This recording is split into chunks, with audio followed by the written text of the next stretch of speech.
No mai haere mai ki DHA2021 ka Renarena te Taukaea. Tēnā koutou katoa, koa pōra mila tōka ingoa, hei aharangi toi tangata, Aote whariwananga Waitaha, ko hoki te perehetene o te aaDH. No mai tauti mai ki tēnei hui, kanui te mihi kia koutou katoa, no reira tēnā koutou, tēnā tātou katoa. Welcome, everyone, to Day 3 of DHA 2021, the Conference of the Australian Association for Digital Humanities. DHA 2021 has been generously sponsored by the UC School of Humanities and Creative Arts, the Gale Digital Scholar Lab, and the Digital Humanities Initiative at the University of Otago. My name is Paul Millar, and I'm the current president of aaDH, and it's my great privilege today to chair our third keynote session, which will be presented by Matt Gold, who is Associate Professor of English and Digital Humanities at the Graduate Centre of the City University of New York, where he's the founding director of the MA program in Digital Humanities and the MS program in Data Analysis and Visualization. At the Graduate Centre, Matt serves as advisor to the Provost for Digital Initiatives, director of the Cuny Academic Commons, and director of the GC Digital Scholarship Lab. He's currently leading work on the GC's forthcoming Centre for Digital Scholarship and Data Visualization. As a scholar, Matt has published widely on the digital humanities and digital pedagogy. He recently co-edited Digital Pedagogy in the Humanities and Debates in the Digital Humanities 2019, and he co-edits with Lauren F. Klein the Debates in the Digital Humanities book series from the University of Minnesota Press, and has published several volumes in the debate series with the press. Matt's collaborative digital humanities projects include Manifold Scholarship, Commons in a Box, and Looking for Whitman, and these have been supported by grants from a number of distinguished grant providers, including the NEH Office of Digital Humanities, the National Science Foundation, the US Department of Education, the Andrew Mellon Foundation, the Alfred P. Sloan Foundation, the Carnegie Corporation, and the Ford Foundation. Matt recently served as president of the Association for Computers and the Humanities and president of the Constituent Organisation Board of the Association for Digital Humanities Organisations. And it's in that last role that I really got to know Matt. Digital humanities is big, and it's getting bigger, so much so that the international body, the Association of Digital Humanities Organisations, has had to change and evolve to meet the challenges of the future and ensure that we remain a healthy and viable organisation. And it was following aaDH's international conference in Utrecht in 2019 that Matt was elected as president of the aaDH Constituent Organisations Board to lead this change process, which he did thoughtfully, collaboratively, and creatively. And I remember watching Matt in action and witnessing his commitment to creating a diverse community in which everyone is equally valued and supported. So when we began planning this conference, I knew I wanted him as one of our keynote speakers, and I was delighted when he agreed. So here's Matt. He's going to present a paper entitled Towards Slow Communities, and questions are welcome throughout the paper. Make use of the Q&A function, and following Matt's presentation, I think we'll have the opportunity for some really interesting and valuable conversation. Over to you, Matt. Thank you so much, Paul. It's such a pleasure to be with you today, and I want to thank you and the conference organizers for having me. It's about 8 o'clock here in New York City, so I wish I were there with you, but I'm so glad to be joining you remotely. And this is such an exciting conference, and it's really an honor to be here. And I just want to say how much I enjoyed working with Paul, with you in our work at aaDH, and with others like Paul Arthur, during my time working with aaDH. Paul, I remember your presentation at the Cuny Grad Center in 2012, in which you discussed the seismic Canterbury Earthquakes Digital Archive, which remains a powerful project and influence on me as an example of the kind of DH project that has a real impact on both the local and global pandemic. I'm speaking to you today from New York City, and I want to recognize the Lenape tribe, whose tribal elders, present and past, are connected to this land. And I want to acknowledge the painful history of deception, genocide, and forced removal of Indigenous people from this territory. That includes the space where I live on the Lower East Side of Manhattan, where the Lenape people used what were then marshlands to land their canoes, and which is now the East River Park, a battleground over issues of climate change as the development of apartments, highways, high-rises, all built on landfill, have created a waterfront less resilient and more vulnerable to flooding during catastrophic weather events. Significant parts of my talk will center on communities and common spaces, on things we share together and on our common wealth, as opposed to people's attempts to divide and enclose the land, space, and knowledge around us. There's a poem by the Fort Peck Sioux poet Lois Red Elk titled Game, which in part reads, "Tracks are all that define these voices, hungry lives pulsing sacred ground. We are a journey of distressed shapes, red essence on parchment, occupying a life." And during this talk, I want to attend to the tracks that we and others leave and to trace out new paths for us to follow. So I'm going to begin with a discussion of community. And as I wrote in the abstract of the talk, the word community seems like it's everywhere in academia today. In DH, we talk about communities of practice. We engage in community-oriented outreach. We seek broader engagement with the DH community as we share our work with our peers. But I think there are real questions about who are these communities? How do we build with and towards them in ethical, responsible, respectful, and reciprocal ways? What do we mean by community? What makes a community a community? And given the theme of this conference, I want to focus on that. And I'm particularly interested in how the commons, how a set of spaces that we hold, develop, and maintain in common for ourselves and others can serve to connect us to each other and to our work, and how those spaces can support our collective well-being. But even as a lot of my work is focused on the positive possibilities of the commons and of communities, I'm reminded of how often collective spaces have been created to erect barriers, to keep others out, to isolate and divide as much as to find community within. And we see that in what might seem like a seemingly clear good, such as openness, can become damaging when, as in the case of archives of artifacts of Indigenous cultural heritage, what is being shared openly was not given freely, but taken. In this, I've learned a great deal from Jen Giuliano and Carolyn Heitman, whose article, Difficult Heritage and the Complexities of Indigenous Data, which was published in the Journal of Cultural Analytics, makes a strong case for the ways that DHers working in the realm of cultural heritage need to rethink issues of openness and access. Their piece, along with Jessica Marie Johnson's article, Markup Bodies, Black Life Studies and Slavery Death Studies at the Digital Crossroads, has really reshaped the ways that I've thought about data and the way that I teach my classes. So many of the words I'll use today, community, public, open, have really shifted in valence for me over the past few years, in part due to events like the election of Donald Trump in 2016 and consequent events targeting immigrants.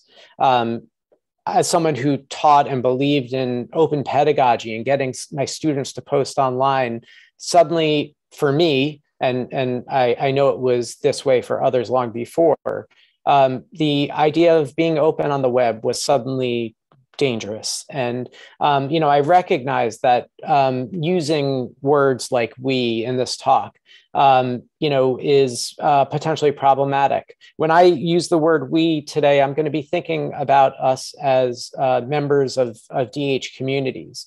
But of course, any kind of universalized we bespeaks the Enlightenment project, whose advances in knowledge were so often positioned against the other, the dark, the savage, the different. But I'll argue today that there is still value in thinking towards a we and towards a community and positively shaping those communities that we want to foster. In fact, I'll argue that I think it's our special responsibility as digital humanists to create platforms that support communities, and that we need to harness the power of technology to nurture those spaces. And that's in part because some of the other spaces in which you meet are what we might describe as a dumpster fire, such as the commercial commons of social media. In her book, The Age of Surveillance Capitalism, The Fight for a Human Future at the New Frontier of Power, Shoshana Zuboff defines surveillance capitalism as a process that unilaterally claims human experience as free raw material for translation into behavioral data. Zuboff describes this as a process of extraction. Platforms such as Google, Twitter, Facebook, Instagram, and TikTok, quote, lure users into their extractive operations in which personal experiences are scraped and packaged as a means to others' ends.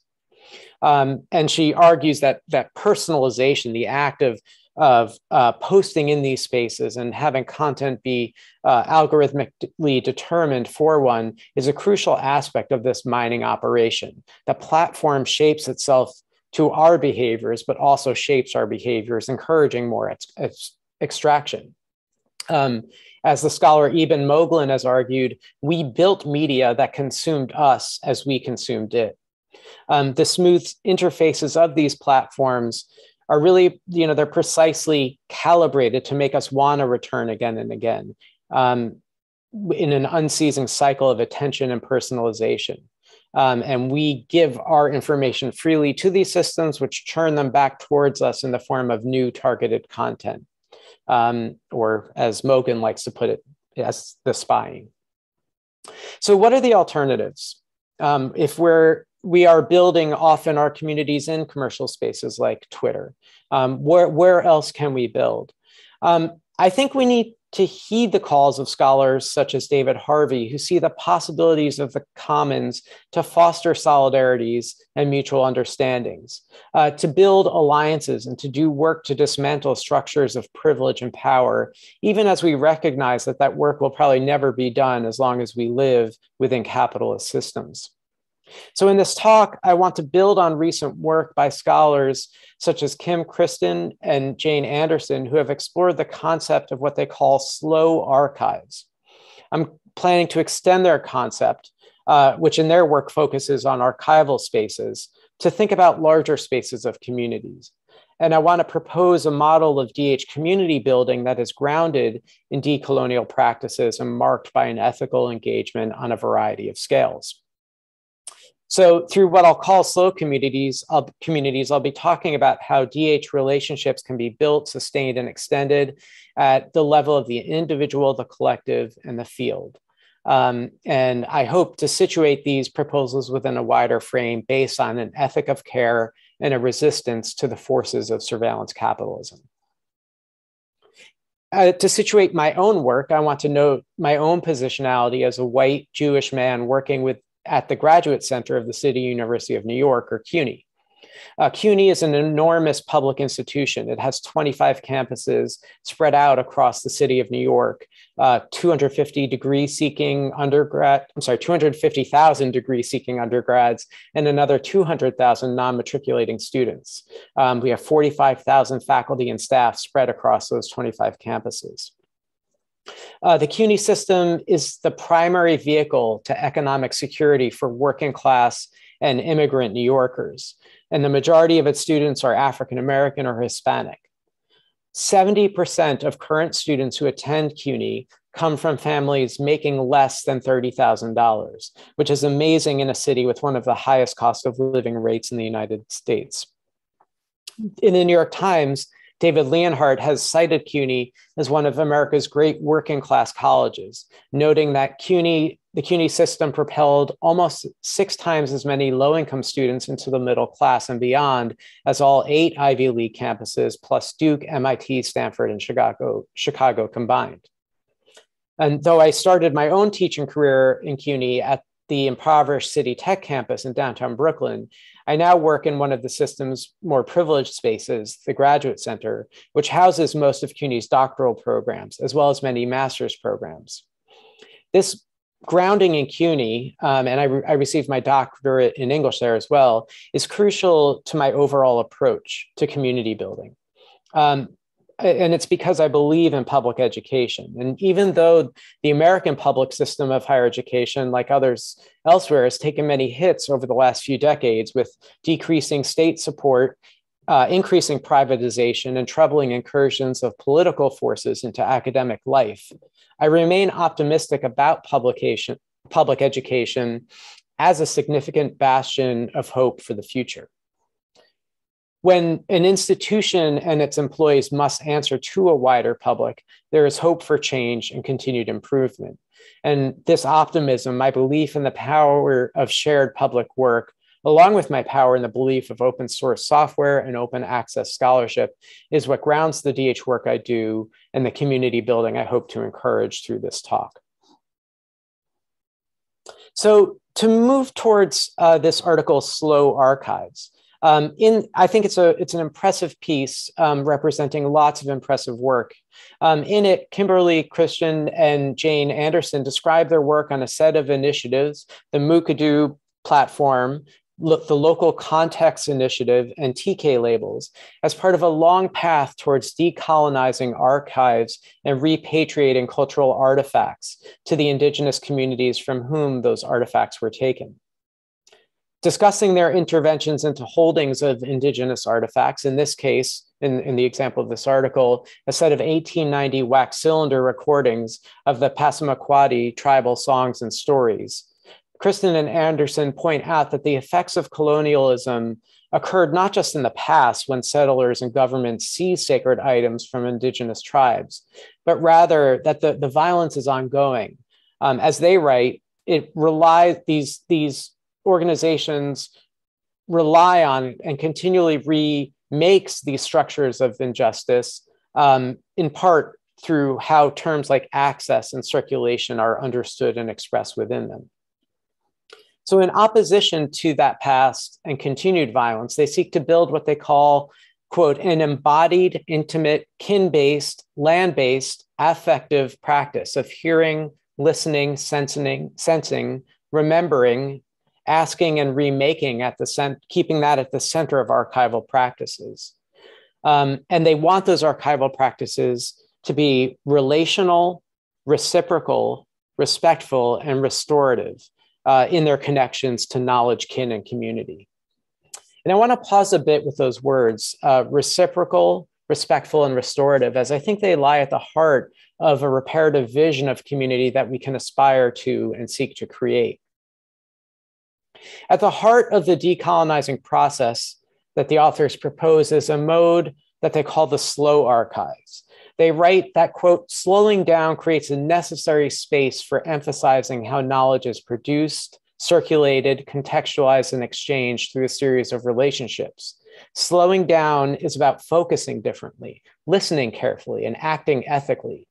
It opens the possibilities of seeing the intricate web of relationships formed and forged through attention to collaborative curation processes that do not default to normative structures of attribution, access, or scale. What this means in practice is that archival and cultural heritage organizations like the U.S. Library of Congress and the American Folklife Center, with their troves of cataloged artifacts from indigenous peoples, must critically examine not just their own historical collecting practices, but also the way that contemporary techniques of classification and description continue to cause violence today. And that in order to reshape those practices, they need to move slowly and engage conversation with the people whose ancestors are represented in the archives. And they need to work together to create new systems that repatriate materials and give descendants and community members more control over the display and sharing of often sacred artifacts. Christian and Anderson position Mukurtu, a content management system built around customized levels of privacy and access, as an important part of this kind of work. This work is not easy, and one of the most complicated parts of it is the slowness, the interaction with people, the ongoing discussions and hard conversations that must be had. But the payoffs are large. As Kristen and Anderson argue, quote, if we start from a place of relatedness, from a position that both acknowledges and seeks to upend systems that promote unethical, oppressive, and extractive systems, we can work slowly to create new ones. It is in the slowing down that we can start to see modes of ethical archives that reflect accountability, engagement, relationality, and reciprocity that work alongside, within, and in opposition to settler structures and archival logics of displacement and dispossession. I have to pause here and admit that at times I've lauded speed. In the first edition of Debates in the Digital Humanities, I wrote proudly about how quickly the field moves and how the book project itself had gone from a call for proposals to a printed volume in the space of a year. And my own work has not at all really engaged archival practices.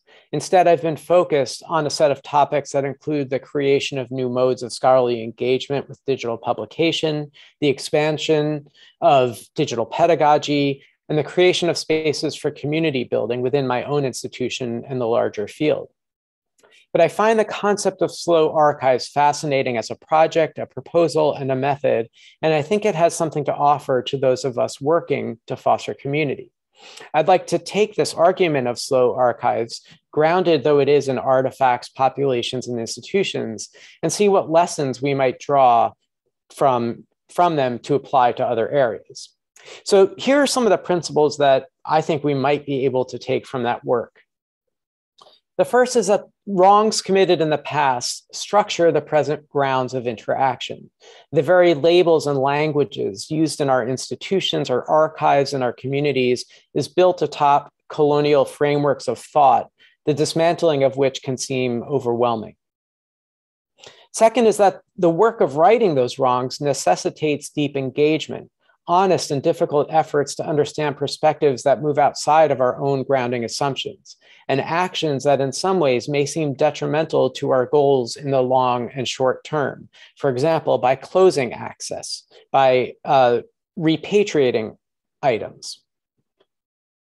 Third is that the slowness of this work lies in contrast to the speed of DH and the tech sector writ large. It involves significant pauses for thought, significant recalibration, significant reflection. But four, the field of DH will only benefit when its practitioners slow down, spend more time engaging with the communities represented in and engaging their work, and being open to feedback from those communities. I don't pretend that any of this is new. From scholars working in public history to scholars exploring decolonial practices in a variety of fields, colleagues in the DH orbit and related fields have been doing this work for a long time. But in this talk, I'm specifically interested in how the work that is being done in the cultural heritage sector has resonance in other areas of DH, as well as on a geopolitical scale in the work of our professional organizations. Before I move towards that, I want to note that like Kristen and Anderson, I think it's important to ground our work in an ethics of care. Bethany Novisky has argued that the well-established feminist ethic and praxis of care is a framework through which the digital humanities might advance in what she calls a deeply intertwinkled, globalized, data-saturated age. She writes that an ethic of care calls us to focus on a humanistic appreciation of context, interdependence, and vulnerability of fragile earthly things and their interrelation. And she's writing in the context of environmental issues and the Anthropocene and the climate catastrophe. But as she argues, a feminist ethic of care seeks instead to illuminate the relationships of small components, one to another within great systems, just as many platforms for large-scale visualization and analysis and scholars' research agendas do. I'd like to pair that focus on an ethics of care with a need to actively resist the forces of capitalism as they are at work in our field. There are many standpoints from which one might think about this. For me, a central area of concern surrounds the infiltration of corporations into the digital publishing and teaching and educational technology industries. Sadly, the university as a space, as we know, is fully enmeshed in corporate capitalism. There's no outside of capital in the modern university. Indeed, capital is enmeshed in every aspect of modern university life, from the systems we use to register students and verify attendance, to the systems we use to teach our classes, to the platforms we use for our email. This hardly needs to be said, but academia is big business. Elsevier, the global publishing giant, accrues incredible amounts of revenue.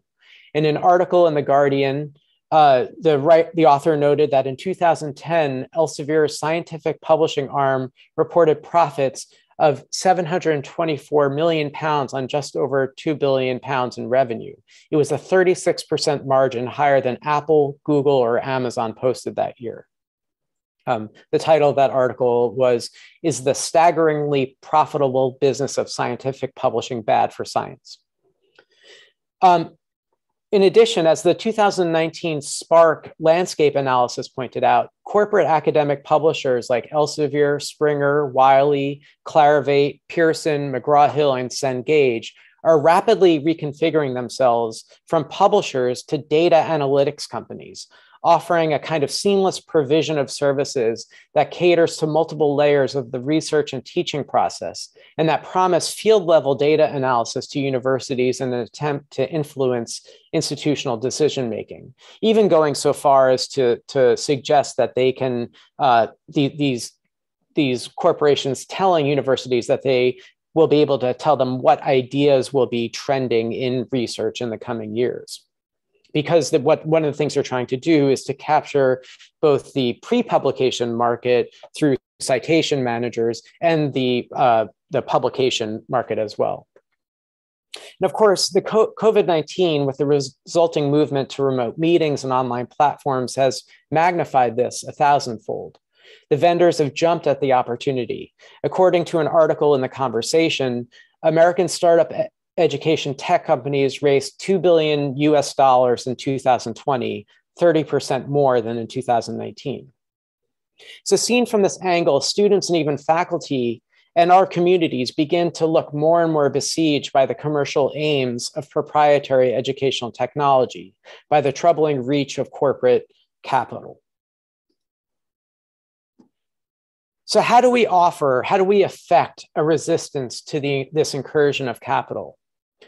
Considering what I've outlined above, the lessons learned from slow archives, the importance of grounding our work in an ethics of care, the necessity of using our DH work to resist the forces of capitalism, I'd like to ground the remainder of my talk in how we can repair, rebuild, and create knowledge infrastructures that respond to the edicts we've heard from Kristen and Anderson, to build knowledge that is based in, quote, relational, reciprocal, respectful, and restorative connections to knowledge, kin, and community.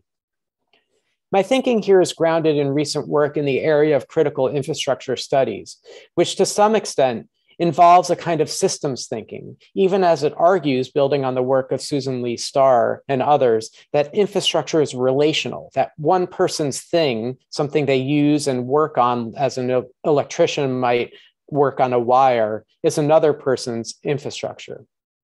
This infrastructural thinking, or as Susan Lee Starr and Jeffrey Bowker call it, the infrastructural inversion, a switching of perspective from foreground to background, is itself a way of thinking that I would suggest is in line with the slow archives principles laid out by Kristen and Anderson. But I turn to infrastructure in relation to DH here, in part thanks to the influence of Alan Liu, who has identified infrastructure as perhaps the key work of the field of digital humanities. In his blog post, Drafts Against the Cultural Singularity, taken from an in-progress book, Liu writes that infrastructure offers digital humanities practitioners a key critical possibility, a space within which DHers can, quote, treat infrastructure as a tactical medium that opens the possibility of critical infrastructure studies as a mode of cultural studies. The knowledge infrastructures that we build and inhabit as DHers then, everything from platforms such as Zotero, Omeka, Mukurtu, Manifold, Scalar, Wax, Voyant tools, Commons in a Box, to metadata schemas like Dublin Core or TK labels. These platforms offer us opportunities to structure and restructure, to repair and to build knowledge infrastructures in line with the values we want to promote and share.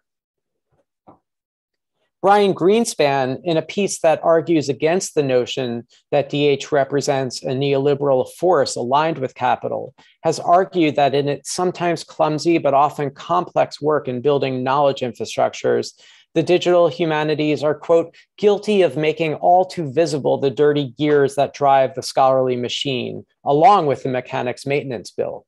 Precisely because DH projects highlight issues of labor rather than hiding them behind smooth corporate interfaces. Greenspan writes that the digital humanities do not pander to the system, at least not more than any other field, so much as they scandalously reveal the system's components, while focusing critical attention on the mechanisms needed to maintain them. And that is this is Greenspan still, and that is precisely the field's unique and urgent potential. By providing the possibility of apprehending these mechanisms fully, the digital humanities take the first step towards a genuinely materialist and radical critique of scholarship in the 21st century. A genuinely materialist and radical critique of scholarship in the 21st century. So again, pairing a focus on slow communities, on the deliberative and careful attempts to build community spaces together based on an ethic of care in resistance to the incursions of capital, and thinking about how we can build new knowledge infrastructures, I want to talk in this last part of the talk about three scales upon which we can build. The first is at the scale of the individual, and I'm thinking here that as DH practitioners, we can work to build knowledge infrastructures that reflect the decolonial values that I've been discussing in their design and implementation. Mukurtu is an obviously great example of this, but there are many others.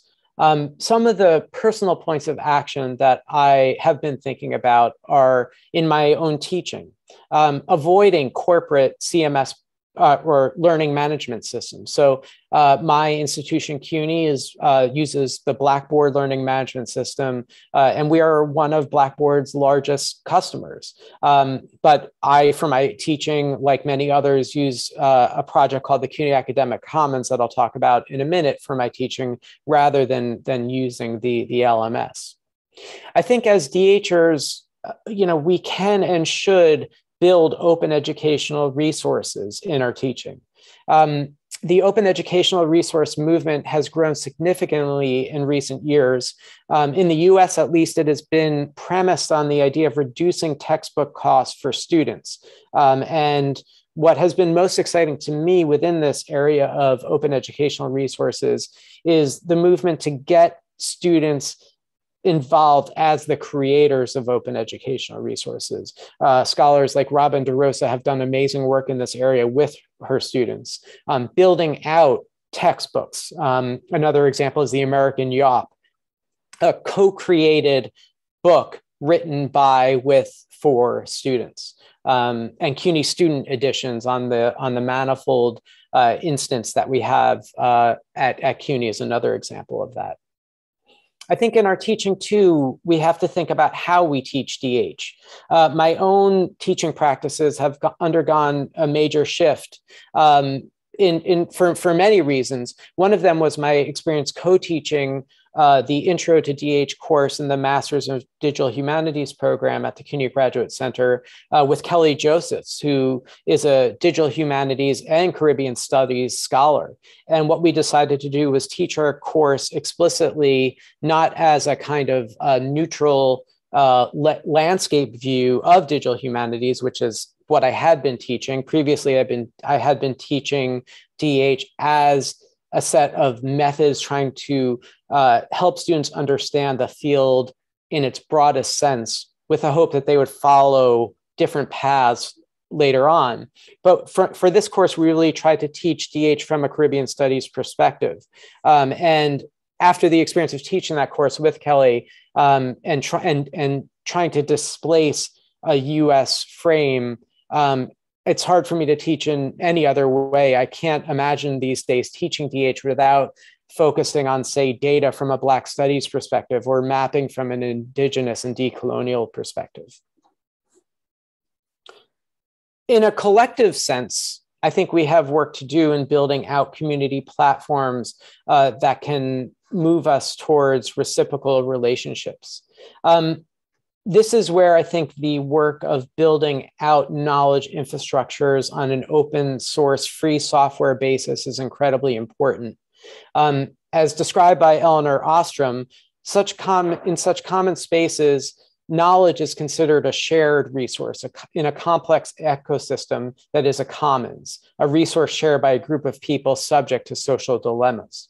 David Harvey has described the effect of commoning, of creating a common practice together. And at Cuny, at my institution, over the last decade, we've built something called the Cuny Academic Commons, which is an open source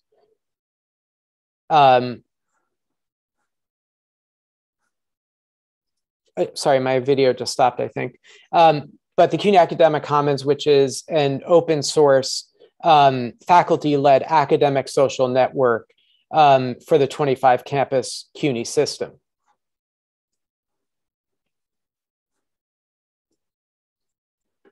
Okay, no problem.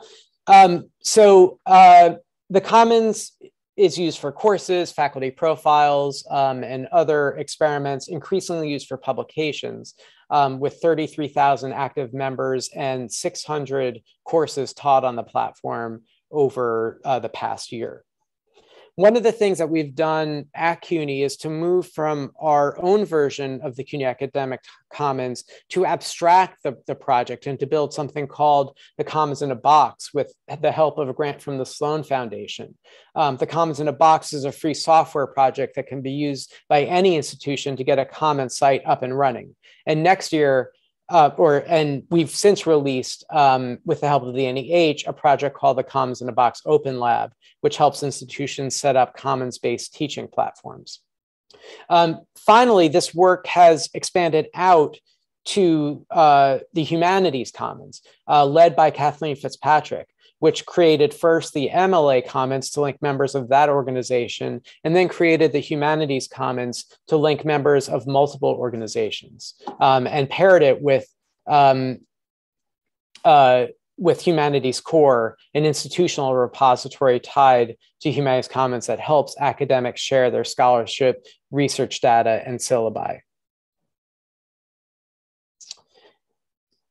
I'm sorry, it's looking like there's a little bit of interference with my feed. I apologize for that. So moving on from the individual and the collective. Oh, and one more thing I want to say about the collective is the importance of taking what we build on our projects and creating open source free software versions of them.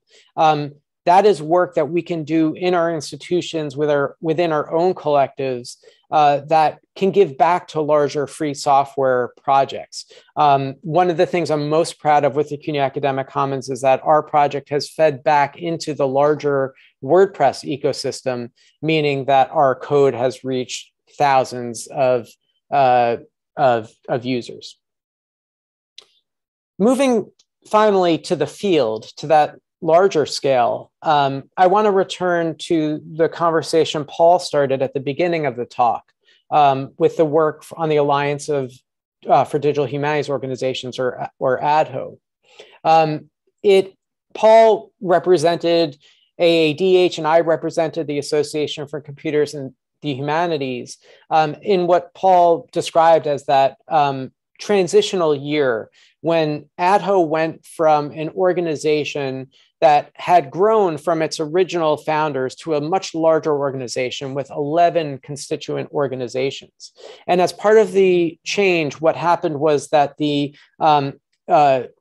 what had previously been a kind of executive council was split up into an executive committee that was responsible for doing lots of the work of aaDH, helping get the conference going, overseeing many of its activities, and the constituent organization board, which has representatives from each constituent organization like ACH, aaDH, and aaDH, among many others.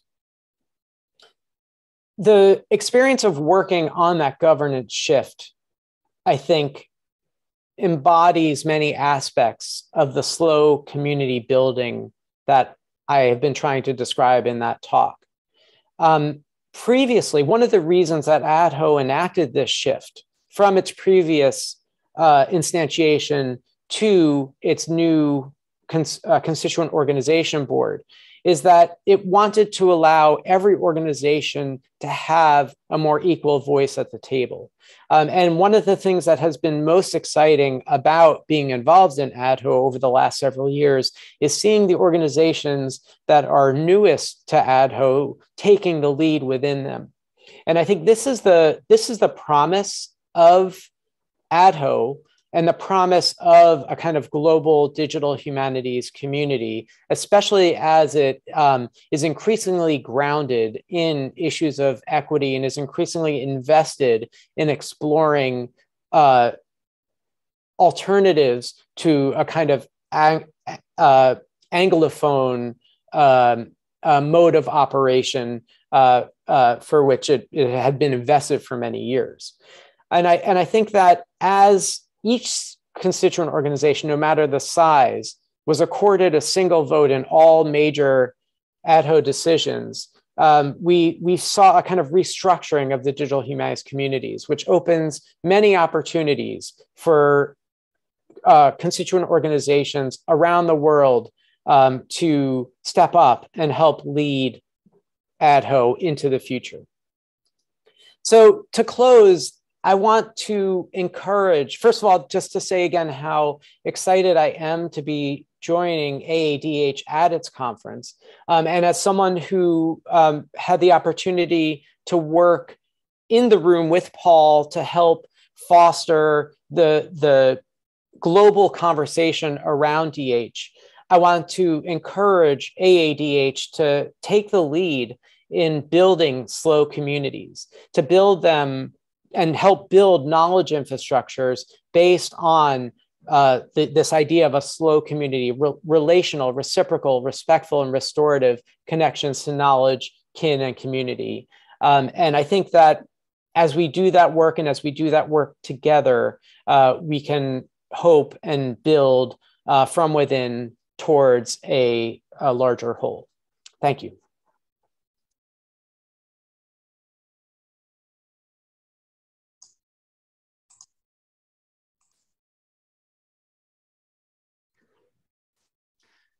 Well, kia ora again, Matt, and thank you so much for that, and also for coping very well when your video froze and you suddenly found yourself dropped in and out, and also did the techs who were fixing things in the background. In response to your moving and acknowledgement at the beginning, I'd also like to acknowledge Ngāi Tuahuriri, who are the mana whenua of the land upon which o Tautahi Christchurch and the University of Canterbury Te Whariwananga o Waitaha sit.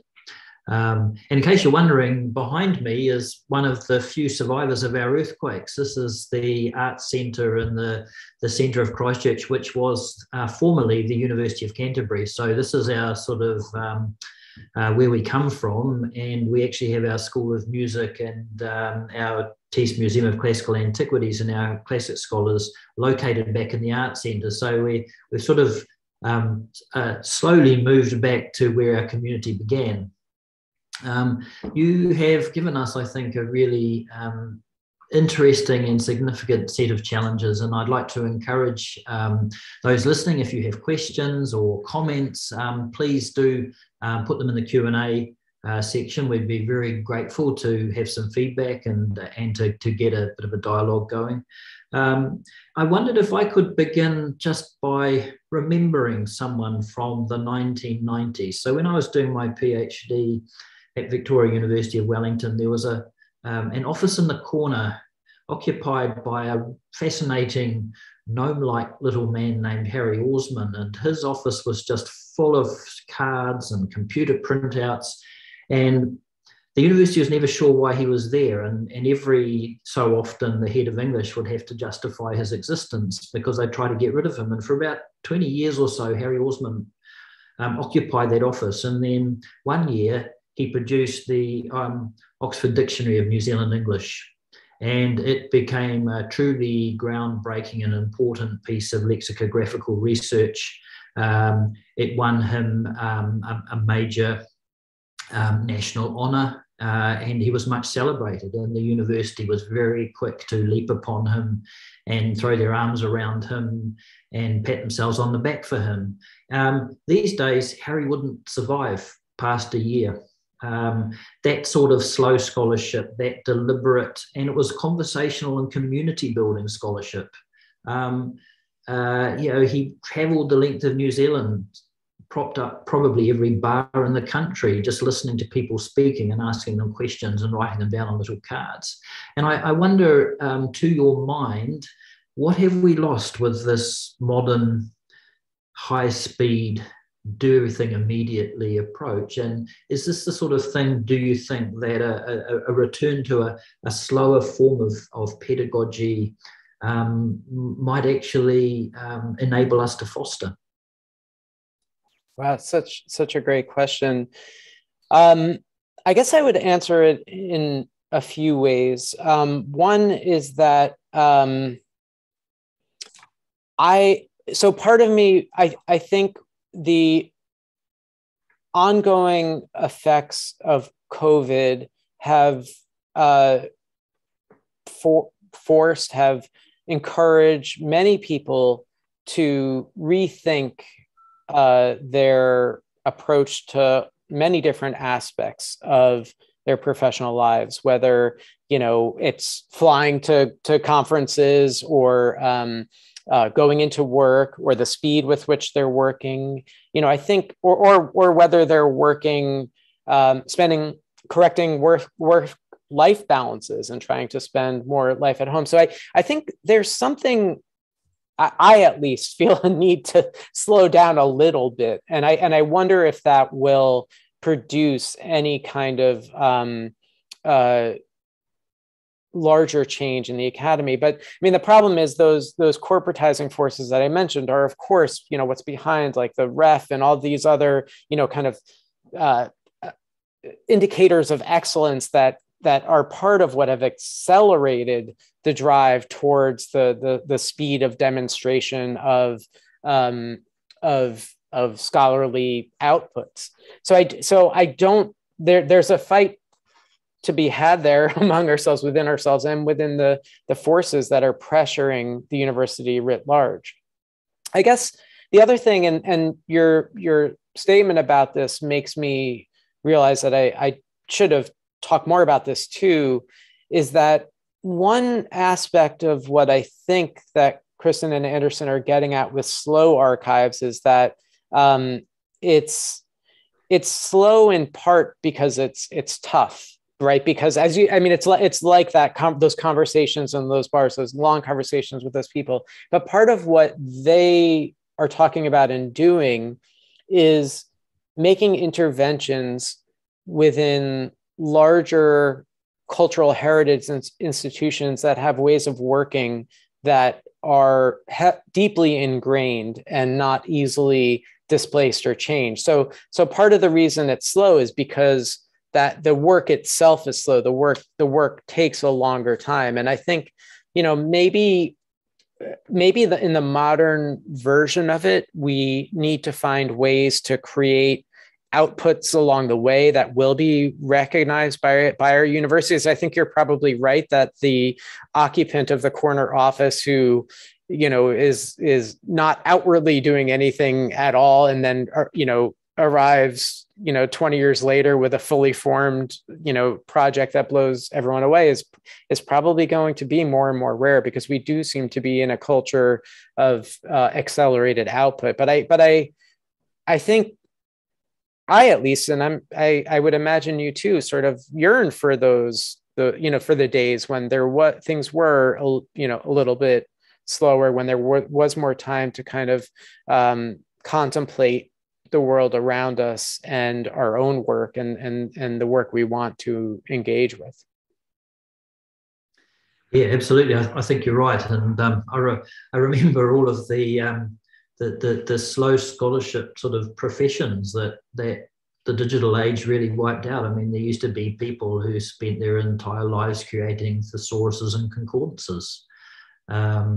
And that very much went by the wayside. I'm not sure that's necessarily a bad thing in terms of what we're talking about, but it does seem that, you know, there was another branch of scholarly opportunity that suited some people that was no longer possible. We've got a question from Susan Ford. Use of acronyms as equivalent currency to words is especially common in data and infrastructure work. In Australia, we have lots of current attempts to build national data infrastructure commons, aaDC, ADA, etc. This tendency may possibly be justified, for high-tech things, but it also infects, it seems to me, many projects at every other level. Could a backing off from artificial language be a part of developing slow communities? Well, as I mentioned, I come from Cuny, which we often, those of us at that university often joke about, you know, being our university is the champions of acronyms, like where it's just in our blood. Anytime anything new is created, it's got a new acronym. So I don't personally hold too much hope for getting away from it myself. But I think what the question gets at is this, the degree to which work in academia, which is increasingly, I think, you know, as a profession-wide conversation, I think academics are increasingly realizing that they need to engage various publics much more explicitly than they might have before. I mean, I remember when I was in graduate school, the idea of publishing work in a sort of popular venue or journal or a commercial publisher was almost seen as an indicator that one wasn't serious. Well, you know, that if you weren't publishing in university presses, you were not, you know, serious. And now I think through the amazing work of so many people, including people like Kathleen Fitzpatrick, you know, we're really seeing that there's, you know, one of the reasons why we have to engage the public is self-interest, that if universities want to continue, they have to make their work legible to the public. And I agree that a proliferation of acronyms that are opaque to most people impedes that. And so finding a kind of part of, I think, building a commons is building a kind of common language or a common modes of understanding. I mean, I think also that sense of reciprocity of engaging with others and seeing whether that is the case. That, you know, is it that when non-academics approach academic subjects, that the jargon and the acronyms are just really preventing a kind of connection. I think that's important to figure out, and that it's an important part of all this. To build an inclusive commons, one does have to, I think, use inclusive language and ensure that we're not through our academic language not erecting barriers that would prevent people from even just understanding what we're saying and talking about. Carlin has a question. I love the idea of slow archival community building. Is the digital humanities willing to slow down to tap into knowledge that might not otherwise be able to be accessed?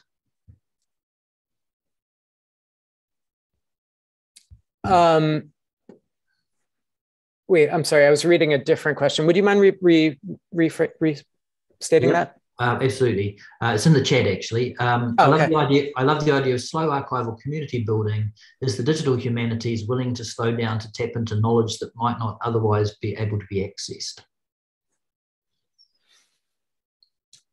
I don't know. I mean, it's a as with so many things. I mean, I think it's an ideal. It's something to push towards. I think, there are reasons why digital humanities work moves quickly. And, I think one of the reasons when I spoke approvingly in 2012 of the speed of the digital humanities is that it was a kind of antidote to a sort of slowness that at the time struck me as lethargic. And it was exciting at that time to be on Twitter and to see read the words of colleagues reacting in real time to the events around us, and you know, that, I mean, bringing their expertise and work to bear on the world as it was happening, that is and was exciting. And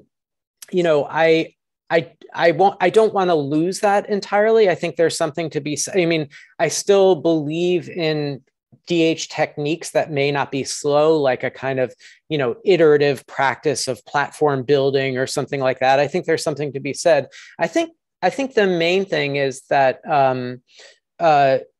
that there are very few, and I'm thinking of this now because I'm teaching an Intro to Digital Humanities course and working with my students to create, they're creating proposals for digital projects. And I'm continually asking them to, you know, follow the argument made by Sheila Brennan in a piece called Public First, which is to say, like, who is your public? Who are you creating this project for and with, and how can you engage them actually? And I think that's where the slow part comes in, is that if we're not slowing down at that point, I think we are going to have problems, because then we're building projects for audiences that are not engaged in them, and we're not creating with them, and that, I think, is problematic.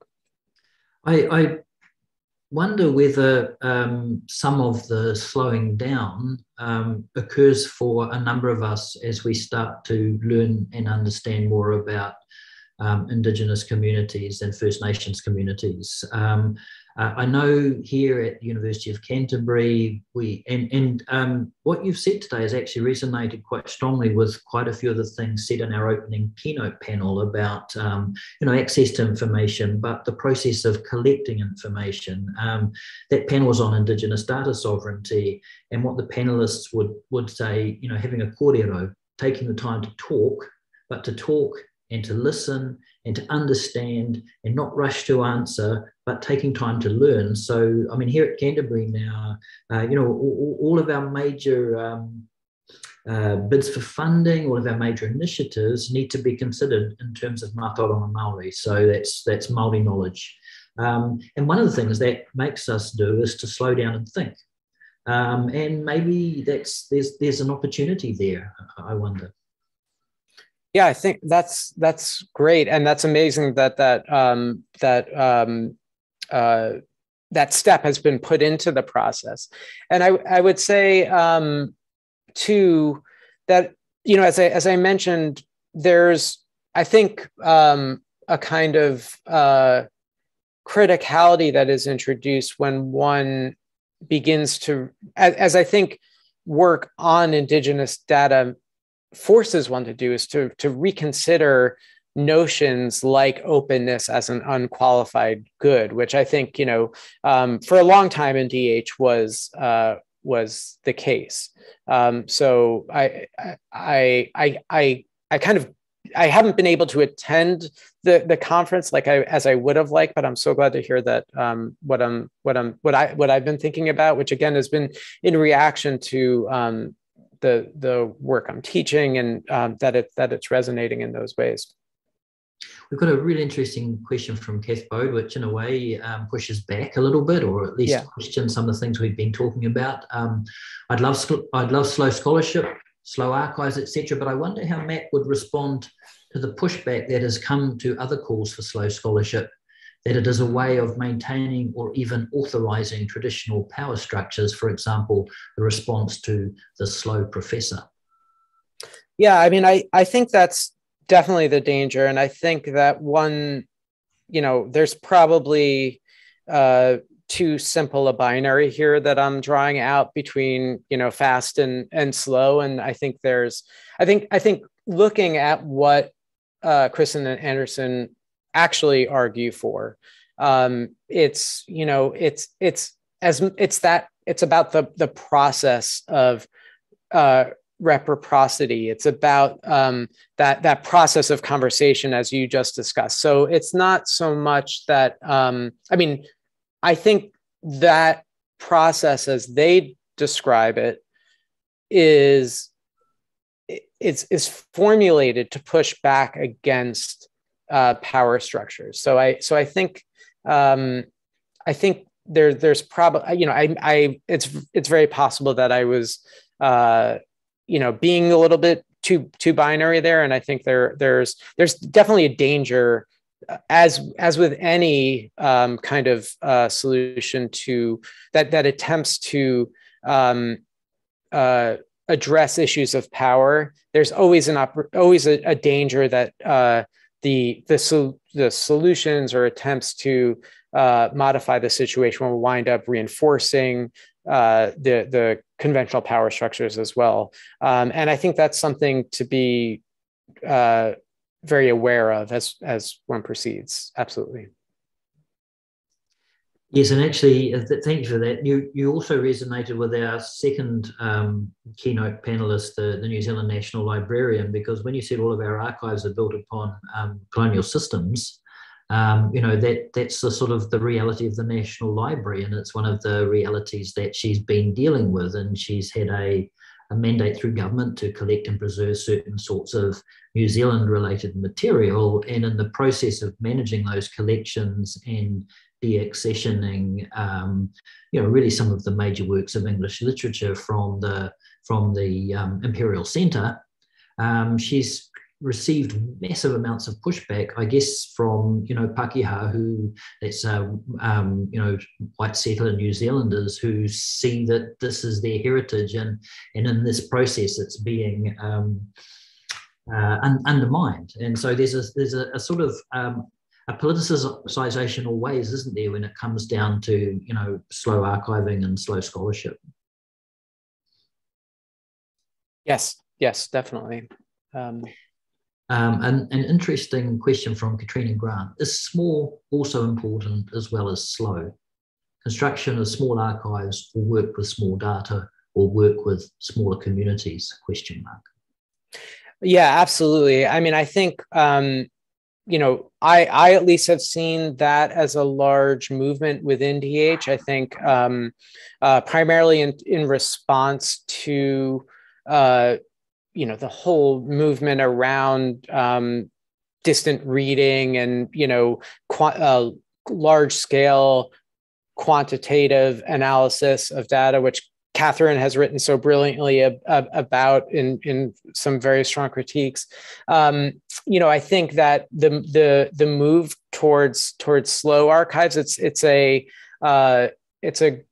great adjunct to the idea of moving more slowly, is moving, because I think the goal is to move with care, and in some ways that's precisely what gets obscured the farther out one zooms, you know, which was also a point made by my colleague Lauren Klein in her critique of distant reading, which is that, you know, it sort of moves us away from feminist, from thinking about where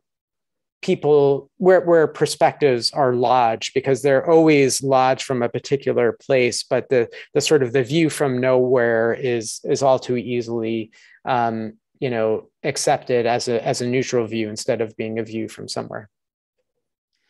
We've got a question from Kit Nelson, who's working at Interface of Physical Collections and Digital Research. There is definitely resistance in publishing material online or working on material that would otherwise be relatively inaccessible. When administration is focused around the generation of content that fits an existing need, how can we encourage our managers and administrators to embrace the notion of slow projects? Ooh, yeah, that's the work, right? I mean, that's a tough thing. And I have to say again that this is not my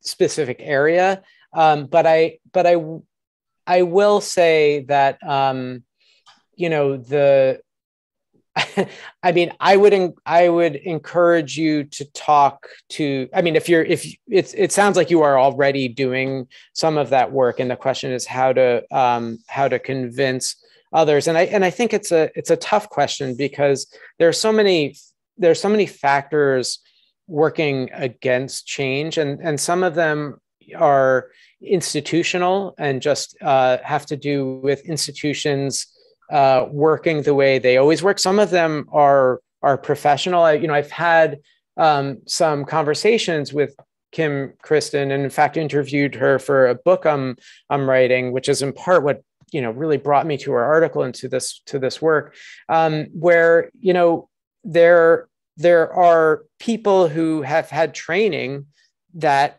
makes them feel that the metadata schema that they work with need to be followed, and that deviations from that really kind of will create a kind of loss for the historical record.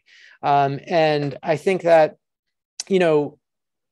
that's where the slowness comes in, I guess, is what I can say. And I think the brilliance of what Kim has done is to bring the people together. I mean, she described to me creating these meetings of between descendants of people whose artifacts are in the archives, and that part of what the article talks about is having the institutions themselves hear the reactions of the descendants to what was on the wax cylinders, and to kind of learn and appreciate and understand what that meant to them, to hear that. I think that's the thing that becomes convincing, is being able to have that exchange of knowledge. And again, this is not my work, this is Kim's work, but as she described it to me, it's not like she's and the communities she's working with have won every battle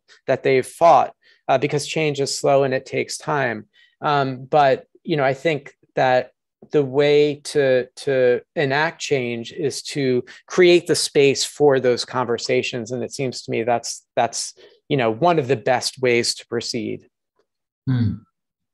Now, we've got a question, which was also something I wanted to ask you, which is, you mentioned the learning management system Cuny is using. Is this something which others can use? And having sort of been deep in our version of Blackboard or Learn and what it will and won't do for you, I was quite interested in that one. The official learning management system that Cuny uses is Blackboard, which is a proprietary learning management system. What we use it's called the Cuny Academic Commons, and it's a project I direct, and that has led to something called the Commons in a Box. Or if you go to cbox.org, you can find it. It's an open source project, and some hosting companies that Reclaim Hosting, which is used pretty widely in the educational technology space, in part because it was created by people who had been working in schools, offer trials and stuff like that. So, but if you have a server, you can just get it going on your own. I will say too that importantly, so I'm deeply proud of the Cuny Academic Commons, as I am of Manifold and other work that I do. But and I probably should have talked about this too, but community takes time. We're now up to 33,000 members on the Cuny Academic Commons, but that has taken a decade, and we've been able within Cuny to kind of operate in the interstices and sort of build out slowly over time, and that has been helpful. But these projects take time and effort, and the creation of community spaces, really, it takes a lot of kind of fostering of activity in people. I think we'll all be, every course convener will be racing off to look at cbox.org. And a really interesting question from Alexander Ritchie, which is sort of delving into some quite fascinating politics. Could you talk about what you see as your intellectual ancestors at that nexus of community organising and critical resistance to capitalism? I may be way off base, but some of the equitable, federated community structures and open non-corporate sharing of knowledge you are talking about suggest to me early 20th century anarchist, libertarian, socialist organising. Well, I mean, that's an incredible question, and I kind of feel unworthy of it, because I'm actually not as well read in those specific areas as I should be. I mean, to me, for my specific kind of intellectual heritage along this line of thinking comes from, I would say, mid-century to late 20th century work in the free software movement. And although I also recognize there are many important critiques of the free software movement that need to be addressed, but also, I think like the teachings of Paulo Freire and John Dewey and others about the need for education that is, in Freire's case, liberatory, and in Dewey's case is engaging and leads to kind of curiosity and an openness about the world. Those are kind of the places that I found inspiration so far, but I also think that a lot of those writers were influenced by those early 20th century socialist organizers. I should mention David Harvey also as another influence here as well. That's the last question we've got, and I'm aware that we've had you talking for 70 minutes. It's getting towards a later evening in New York. And so I think we might start to draw to a halt by thanking you effusively for taking the time to talk to us, for the thought that you have put into this presentation. And although you wouldn't know it, the way that it has resonated with so much else that's happened in our conference, it's actually pulled a lot of things together, and you've made us look far more coherent than we deserve to be. So that, that's great, and I'm very grateful for that. The amount of work you do and the things that you can continue to publish doesn't cease to amaze me. I know that tomorrow you're heading off with your family for a well-deserved break for Thanksgiving. So we want to wish you safe travels, and we hope you have a great time. And of course, we really look forward to continuing to work and collaborate with you slowly as members of the DH community.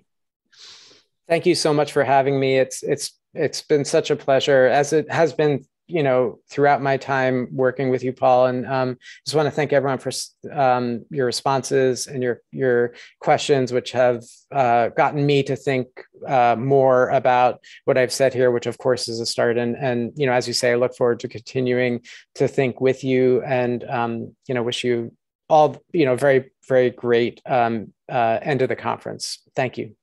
Thank you very much. And I'll just take the opportunity to quickly remind everyone that at 4 o'clock, our next series of streams begins. We've got a panel on technology, art and science at play in the Neganthropocene, a panel which includes looking for Maori, data sovereignty in action, building transnational relationships for life's performing arts databases, the Australian Cultural Data Engine, and then the third panel is on evolution of community discourses and contemporaries' reiterated earthquake stories, an electronic reference grammar of aaDH, and expanding the user community of scholarship, language description as an example. So there's something there for everyone, and we also hope that you will stick around for the 6 p.m. social event, which is where the old fogies, and I fear I'm one of them, are going to regale us all with some Australasian DH lore. So do come along with your best stories. And in the meantime, Matt, thank you hugely from all of us. Tēnā koutou, tēnā koutou, tēnā tātou katoa.